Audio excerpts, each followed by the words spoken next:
السلام علیکم، امید ہے آپ سب خیریت سے ہوں گے۔ تو جیسے کہ آج اللہ تعالیٰ کے فضل و کرم سے ہمارا 14واں رکوع بھی مکمل ہونے جا رہا ہے۔ ایک آیت کی کمپلیٹ ہو گئی، 14واں رکوع بھی مکمل ہو جائے گا۔ تو آئیے شروع کرتے ہیں۔ بسم اللہ الرحمن الرحیم الذين آتيناهم الكتاب يتلونه حق تلاوته أولئك يؤمنون به ومن يكفر به فأولئك هم الخاسرون۔ شروع اللہ کے نام سے جو بڑا مہربان نہایت رحم کرنے والا ہے۔ وہ لوگ جنہیں ہم نے کتاب دی ہے وہ اسی کی تلاوت کرتے ہیں جیسا کہ اس کی تلاوت کا حق ہے، وہی ہے جو اس پر ایمان رکھتے ہیں، اور جو اس کا کفر کرے گا تو وہی لوگ ہیں خسارے میں رہنے والے۔ اس پر میں نے اپنے کتابچے مسلمانوں پر قرآن مجید کے حقوق میں بحث کی ہے کہ تلاوت کا اصل حق کیا ہے۔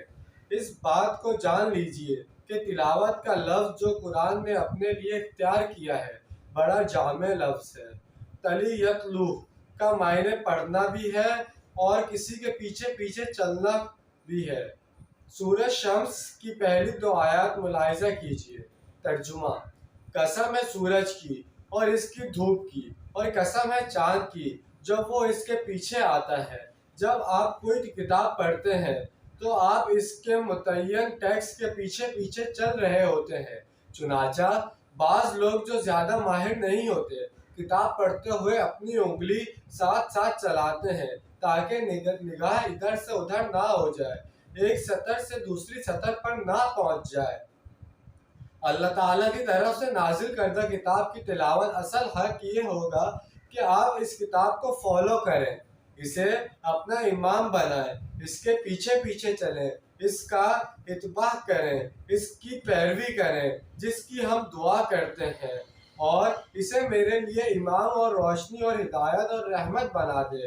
اللہ تعالیٰ اس قرآن کو ہمارا امام اسی وقت بنائے گا جب ہم فیصلہ کر لیں گے ہم اس کتاب کے پیچھے چلیں گے، یعنی جو اللہ کی کتاب کی تلاوت کا حق ادا کرے اور اس کی پیروی بھی کرے، اور جو نہ تو تلاوت کا حق ادا کرے اور نہ کتاب کی پیروی کرے لیکن وہ دعویٰ کرے کہ ہمارا ایمان ہے اس کتاب پر، تو یہ دعویٰ جھوٹا ہے۔ حضور حدیث نبوی صلی اللہ علیہ وسلم ہے، جس شخص نے قرآن کریم کی حرام کردہ چیزوں کو اپنے لیے حلال کر لیا، اس کا قرآن پر کوئی ایمان نہیں ہے۔ اب یہود کے ساتھ اس سلسلے کلام کا اختتام ہو رہا ہے جس کا آغاز 6 رکوع سے ہوا تھا۔ اس سلسلے کلام کے آغاز میں جو 2 آیات آئی تھی انہیں ہم نے بریکٹ کی تعبیر کر دیا تھا، وہی 2 آیات یہاں دوبارہ آ رہی ہیں اور اسی طرح گویا بریکٹ بند ہو رہی ہے۔ یا بنی اسرائیل اذکروا نعمتی التی انعمت علیکم وانی فضلتکم علی العالمین۔ اے اولاد یعقوب، یاد کرو میرے اس انعام کو جو میں نے تم پر کیا، اور یہ کہ میں نے تمہیں فضیلت دی تھی اہل عالم پر۔ یہ آیت بینہ ان الفاظ میں 6 رکوع کے آغاز میں آ چکی ہے۔ دوسری آیت بھی جو کہ تو آ رہی ہے، صرف الفاظ کی ترتیب تھوڑی سی بدلی ہے۔ عبارت کے شروع اور آخر والی بریکٹس ایک دوسرے کا عکس ہوتی ہیں، ایک کی گولائی دائیں طرف ہوتی ہے اور دوسری کی بائیں طرف ہوتی ہے۔ اسی طرح یہاں دوسری آیت کی ترتیب درمیان سے تھوڑی سی بدل دی گئی ہے۔ وَاتَّقُوا يَوْمًا لَا تَجْزِي نَفْسٌ عَن نَفْسٍ شَيْئًا وَلَا يُقْبَلُ مِنْهَا عَدْلٌ وَلَا تَنفَعُهَا شَفَاعَةٌ وَلَا هُمْ يُنصَرُونَ۔ اور ڈرو اس دن سے کہ جس دن کوئی جان کسی دوسری جان کے کچھ بھی کام نہ آ سکے گی، اور نہ اس سے کوئی فدیہ قبول کیا جائے گا، اور نہ انہیں کوئی مدد مل سکے گی۔ وہاں الفاظ تھے وَلَا يُقْبَلُ مِنْهَا شَفَاعَةٌ، اور نہ اس سے کوئی سفارش قبول کی جائے گی۔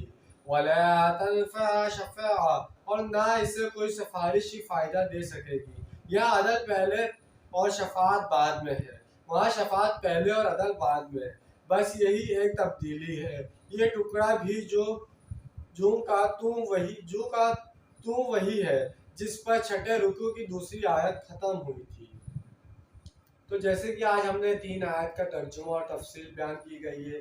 اس کے اندر پہلی آیت میں قرآن پاک کی فضیلت کو بیان کیا گیا ہے کہ قرآن پاک کو کس طرح پڑھنا ہے، اس کے پیچھے کس طرح چلنا ہے۔ تو مطلب قرآن پاک کو بھی اپنے لیے امام سمجھ لیں، جیسے ہم نماز پڑھتے ہیں، ہم امام کے پیچھے نماز پڑھتے ہیں، جیسے جیسے وہ نماز پڑھاتے ہیں ہم ویسے ویسے ہی نماز پڑھتے ہیں، اس میں ہم کوئی اپنی طرف سے رد و بدل نہیں کرتے، کیونکہ ہم باجماعت نماز پڑھ رہے ہوتے ہیں۔ اسی طرح جب بھی قرآن پاک کی تلاوت کریں تو یہی سوچ اور سمجھ کے کریں قرآن پاک ہمارا امام ہے اور ہم اس کے پیچھے پیچھے پڑھ رہے ہیں، تو اس کو باقاعدہ طور پر پڑھتے رہیں اور اس کو سمجھنے کی کوشش کریں، جیسے اس کو معنی کے ساتھ، ترجمے کے ساتھ پڑھا جائے، تاکہ ہمیں قرآن پاک کا اکثر مقصد سمجھ آئے کہ قرآن پاک میں آخر لکھا کیا گیا ہے، ہم لوگوں پر کیا چیزیں دین میں فرض کی گئی ہے۔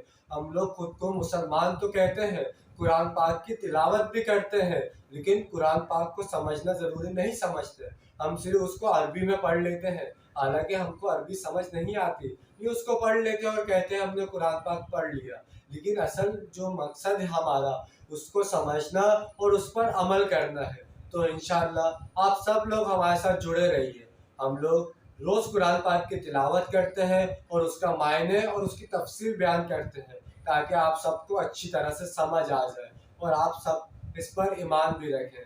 تو اللہ تعالیٰ ہم سب کو قرآن پاک پر ایمان رکھنے کی توفیق عطا فرمائے اور ہم سب کو نیک راستے پر چلنے والا بنائے، کیونکہ اس میں کہا گیا ہے کہ جو شخص کہتا ہے کہ میں مسلمان ہوں، میرا قرآن پاک پر پورا یقین ہے، لیکن وہ پھر بھی حرام کاموں کی طرف ہے، جن چیزوں کا قرآن پاک میں منع کیا گیا ہے وہ پھر بھی حرام کاموں پر چل رہا ہے، تو اس کے بارے میں یہی کہا گیا ہے کہ اگر آپ حرام چیزوں کی طرف چلو گے، حرام کام کرو گے، تو آپ کا قرآن پاک سے کوئی رشتہ، کوئی تعلق نہیں ہے۔ آپ بزور دنیا کو دکھانے کے لیے تو آپ کہو گے کہ میں مسلمان ہوں، لیکن اصل حقیقت ایسا نہیں رہے گا، کیونکہ آپ نے دین کی طرف چلے ہی نہیں ہے۔ آپ نے جو چیزیں ہم پر فرض کی گئی ہیں اس کی طرف تو آپ چلے نہیں، اور جو ہم پر حرام کی گئی ہے آپ اس کی طرف جائے جا رہے ہیں۔ تو اللہ تعالیٰ ہم کو حلال چیزیں کرنے والا بنائے اور حلال چیزوں پر عمل کرنے کی توفیق عطا فرمائے اور حرام چیزوں سے ہمیں دور رکھے۔ اللہ تعالیٰ ہمارا خالق اور مالک ہے، تو ہمیں اسی کی پیروی کرنی ہے۔ اللہ تعالیٰ ایک ہے، بے نیاز ہے، اور ہمیں جو کچھ بھی مانگنا ہے صرف اور صرف اللہ تعالیٰ کی شان سے مانگنا ہے۔ تو انشاءاللہ آج کی ویڈیو آپ کو پسند آئی ہوگی، ملتے ہیں اگلی ویڈیو میں، اپنا ڈھیر سارا خیال رکھیے گا، جب تک کے لیے اللہ حافظ، فی امان اللہ۔